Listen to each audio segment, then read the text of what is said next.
আপনি আমার জেলে যাওয়ার সময় আন্দোলন করলে আমি কি আপনার কুফরি শিরক এগুলি ছেড়ে দিব?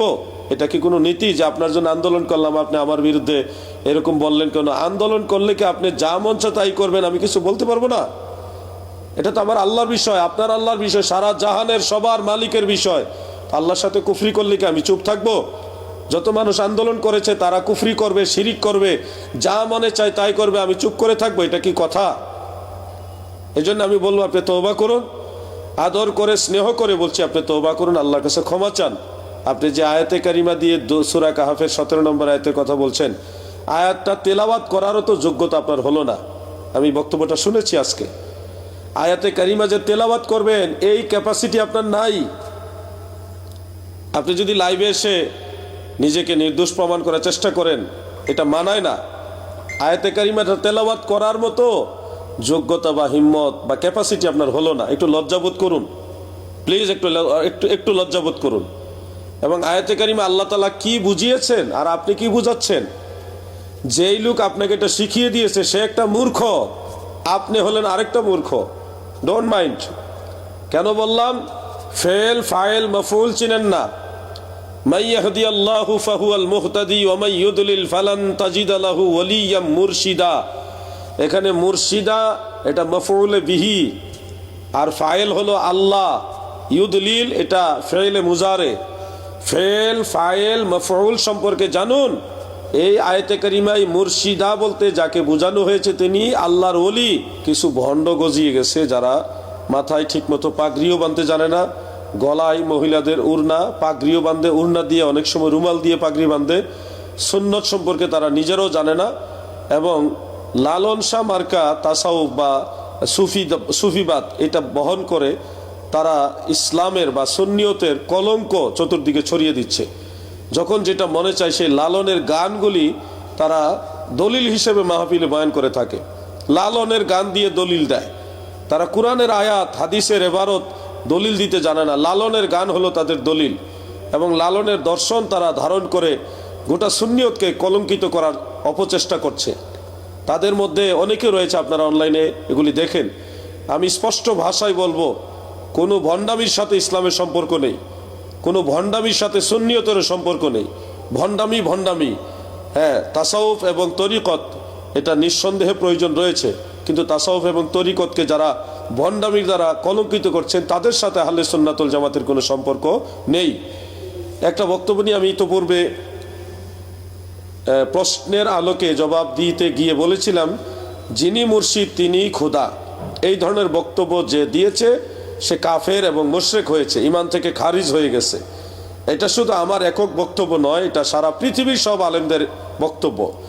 কারণ আল্লাহ একক, আল্লাহু ওয়াহিদুন, কুল হুয়াল্লাহু আহাদ, ওয়া আশহাদু আল্লা ইলাহা ইল্লাল্লাহ ওয়াহদাহু লা শারীকা লাহু। আল্লাহ একক, তার কোনো অংশীদার নেই, তার কোনো শরীক নেই। লা ইলাহা ইল্লাল্লাহ, আল্লাহ ব্যতীত কোনো ইলাহ নেই, উপাস্য নেই। সেখানে যদি যিনি মুর্শিদ তিনি খোদা এটা বলা হয় প্রকাশ্যে, তাহলে নিঃসন্দেহে পীর ও মুর্শিদকে খোদা বানানোর কারণে, আল্লাহ বানিয়ে দেওয়ার কারণে সে প্রকাশ্যে শিরকে আকবর করে ইমান থেকে খারিজ হবে। লা শাক্কা ফিহি, এর মধ্যে কোনো সন্দেহ নেই। হ্যাঁ, কিছু ভাইয়েরা মনে করেন যে এটা আমি আগে বলেছি, এখন সংশোধন হয়ে গেছে। তো আগে তো এটা যেটা বলেছেন আপনি, এটা তো শিরকের বাক্য বলেছেন। 2 বছর আগে বলেন, 1 বছর আগে বলেন, আপনি যেটা বলেছেন এটা তো শিরক করেছেন। শিরক হলে আপনার হয়েছে, আমাদের তো হয়নি ভাই। কুফরি হলে আপনার হয়েছে, আমাদের তো হয়নি, আমরা তো এটা বলিনি, আপনি বলেছেন। 2 বছর আগে বলেন, 1 বছর আগে বলেন, আপনিই তো বলেছেন। তো শিরক হোক আর কুফরি হোক, ইমান যাক, সবটাই তো আপনার হয়েছে। আপনি কি এটা নিয়ে তওবা করেছেন? আপনি কি এটা নিয়ে আল্লাহর ক্ষমা চেয়েছেন? বা দেশবাসীকে এই ব্যাপারে কি সচেতন করেছেন? সেটা ক্লিয়ার করে দেন। আপনি কাফের হলে আমাদের কিছু আসে যায় না, মুশরিক হলে আমাদের কিছু আসে যায় না, তবে আপনি মুমিন হইলে, আপনি ইমানের মধ্যে থাকলে আমাদের লাভ আছে, আমাদের জন্য আপনার দোয়া করবেন। আমরা চাই আপনি এইটা থেকে প্রকাশ্যে তওবা করেন যে আমার এই বক্তব্যটা সঠিক ছিল না, আমি ভুলে বলেছিলাম। স্বীকারও তো করেছেন যেটা ভুলে বলেছিলাম, না বুঝে বলেছিলাম। স্বীকারই যেহেতু করেছেন, আমাদের আহ্বান থাকবে আপনি আল্লাহ তাআলাকে ভয় করে আল্লাহর কাছে তওবা করুন এবং দেশবাসীকে জানান দেন এটা যেন তারা না বলে। আমরা তো বলছি আপনি তো এটা ভুল করেছেন এবং আপনাকে বলা এখন জরুরি, কারণ এটার এই এই সমস্যা আপনি সম্মুখীন হয়েছেন। এটার থেকে আপনি তওবা করুন। আপনাকে তওবা করার জন্য আহ্বান করছি। আমি নাম মেনশন করছি না, কিন্তু কাকে বলছি যিনি শুনছেন তিনিও বুঝতেছেন, দর্শক শ্রোতাদের মধ্যে অধিকাংশই বুঝতে পারছেন নিশ্চয়ই যে আমি কাকে বলছি। আমি উদাত্ত আহ্বান করছি, স্নেহ করে আহ্বান করছি, আপনি তওবা করুন। তওবা করলে আল্লাহ আপনাকে ভালোবাসবে, আমরাও ভালোবাসবো। আপনার সাথে আমাদের কোনো দুশ্মনী নেই। আপনি যদি আমার আল্লাহ তাআলার ওয়াহদানিয়াতের উপর আঘাত করে কথা বলেন, আপনি আমার জেলে যাওয়ার সময় আন্দোলন করলে আমি কি আপনার কুফরি শিরক এগুলি ছেড়ে দিব? এটা কি কোনো নীতি যে আপনার জন্য আন্দোলন করলাম, আপনি আমার বিরুদ্ধে এরকম বললেন? কেন আন্দোলন করলে কি আপনি যা মন চায় তাই করবেন, আমি কিছু বলতে পারবো না? এটা তো আমার আল্লাহর বিষয়, আপনার আল্লাহর বিষয়, সারা জাহানের সবার মালিকের বিষয়। আল্লাহর সাথে কুফরি করলে কি আমি চুপ থাকবো? যত মানুষ আন্দোলন করেছে তারা কুফরি করবে, শিরিক করবে, যা মনে চায় তাই করবে, আমি চুপ করে থাকবো? এটা কি কথা? এই জন্য আমি বলবো আপনি তওবা করুন। আদর করে স্নেহ করে বলছি আপনি তওবা করুন, আল্লাহর কাছে ক্ষমা চান। আপনি যে আয়াতে কারিমা দিয়ে সূরা কাহাফের 17 নম্বর আয়াতের কথা বলছেন, আয়াতটা তেলাওয়াত করারও তো যোগ্যতা আপনার হলো না। আমি বক্তব্যটা শুনেছি আজকে। আয়াতে কারিমা যে তেলাওয়াত করবেন এই ক্যাপাসিটি আপনার নাই। আপনি যদি লাইভে এসে নিজেকে নির্দোষ প্রমাণ করার চেষ্টা করেন, এটা মানায় না। আয়াতে কারিমাটা তেলাওয়াত করার মতো যোগ্যতা বা হিম্মত বা ক্যাপাসিটি আপনার হলো না। একটু লজ্জাবোধ করুন প্লিজ, একটু লজ্জাবোধ করুন। এবং আয়াতে কারিমা আল্লাহ তাআলা কি বুঝিয়েছেন আর আপনি কি বুঝাচ্ছেন? যেই লোক আপনাকে এটা শিখিয়ে দিয়েছে সে একটা মূর্খ, আপনি হলেন আরেকটা মূর্খ। Don't mind. কেন বললাম? ফেল ফাইল মাফউল চিনেন না। মান ইয়াহদিয়াল্লাহু ফাহুয়াল মুহতাদি ওয়া মান ইউদলিল ফালান তাজিদা লাহু ওয়ালিয়্যাম মুরশিদা।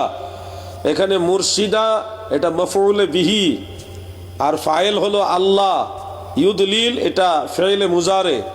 ফেল ফাইল মাফউল সম্পর্কে জানুন। এই আয়াতে কারিমায় মুরশিদা বলতে যাকে বোঝানো হয়েছে তিনি আল্লাহর ওলি, বা আল্লাহ যাদেরকে হেদায়েতের পথে কাজ করার জন্য নিযুক্ত করেছেন তারা, আল্লাহ নয়। যারা ফেল কোনটা, ফাইল কোনটা, মফউল কোনটা এটুকু জানে তারা কখনোই ওলিয়া মুর্শেদা দ্বারা আল্লাহকে বুঝাবে না। ধোঁকা আমাকে দিতে পারবেন, আমার সাথে এই দেশের কিছু মানুষকে ধোঁকা দিতে পারবেন, আল্লাহকে কি আপনি ধোঁকা দিতে পারবেন? আপনাকে আবারও বলছি, নরম হয়ে যান। পৃথিবীর কোনো ভণ্ড সফলকাম হয়নি, তবে সকল মুমিনরা সফলকাম হয়েছে, হবে। আল্লাহকে ভয় করুন, তওবা করুন। তওবা করলে ইজ্জত কমে না, তওবা করলে আল্লাহ মাফ করে মানুষের কাছে সম্মান বাড়ে। তওবা করুন, রুজু করে আসুন। আল্লাহ মুর্শিদ এই আয়াতে বলা হয়নি, বরং আল্লাহ যাকে গুমরা করে দেয় সে কোনো ওলিকে, আল্লাহর ওলিকে মুর্শিদ হিসেবে পাবে না, সেটা বলা হয়েছে। আল্লাহর ওলিদের কথা এখানে বলা হয়েছে, আল্লাহর কথা বলা হয়নি। এই আহ্বানটা আমি করলাম। আরও কিছু লোক আছে লেখাপড়া ঠিক মতো করে না, বা লেখাপড়ার ধারে সাইটেও নাই, শুধু বাউল গান শিখতেছে, শুধু বাটিয়ালি গান আর বাউল গান শিখে মাঠে ওয়াজ করার জন্য নেমে যাচ্ছেন। আপনাদেরকে দেখে elite person, higher educated person যারা, তারা হাসে আর সুন্নিয়তের দোষ দেয় যে আহলে সুন্নাতুল জামাত মনে এটাই। আপনাদের মতো কিছু লোকের কারণে সারা দেশে শিক্ষিত সমাজে আহলে সুন্নাতুল জামাত একটা হাসির পাত্র হয়ে দাঁড়াচ্ছে। আগে অনেকেই এরকম কমেডিয়ান বক্তা ছিলেন, এখন সংশোধন হয়ে গেছেন, তাদেরকে আমরা সাধুবাদ জানাই, তাদেরকে সহযোগিতাও করছি, তাদেরকে ভালোবাসি, কারণ তারা সুন্নিয়তের ময়দানে কাজ করে যাচ্ছে। এক সময় সবারই ভুল থাকে, সংশোধনও হয়। আপনারাও সংশোধনে এসে যান। আমাদেরও অনেক ভুল আছে, আমরা সংশোধন করে নিয়েছি, করে নেওয়ার চেষ্টা করি, এটাই তো মুমিনদের কাজ। আহ্বান করছি, ব্রাহ্মণবাড়িয়ার সব ভণ্ড না, ব্রাহ্মণবাড়িয়া বিদগ্ধ অনেক বড় বড় আলেম আছে। আল্লামা মুফতি শহীদুল্লাহ জিহাদি সাহেব আছে, মুফতি মুস্তাক আহমদ ওয়াইসি সাহেব আছেন শ্রীনগরে, বড় আলেম।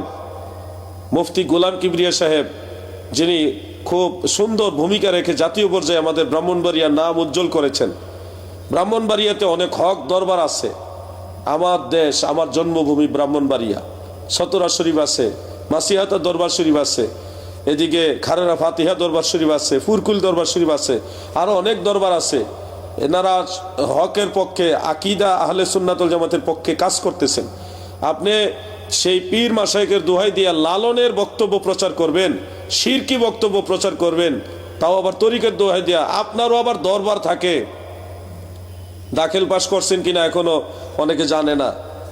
আপনারও দরবার আছে, কোরআন শরীফের আয়াত ঠিক মতো পড়তে পারেন না, আপনারও দরবার আছে, বা পড়েন না, হাদিসের ইবারত পড়তে পারেন না, আপনারও দরবার আছে। তাহলে দরবারকে কত হালকা বানিয়ে দিচ্ছেন। দরবার যে কত সুজা, পীর মুরিদি যে কত সরকারি সহজ হয়ে গেছে, পীরের ঘরে জন্ম হইলে পীর হয়ে যায়, কত যে সহজ হয়ে গেছে পীর মুরিদি।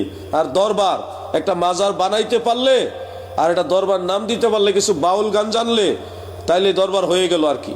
এত সহজ হয়ে গেছে দরবার।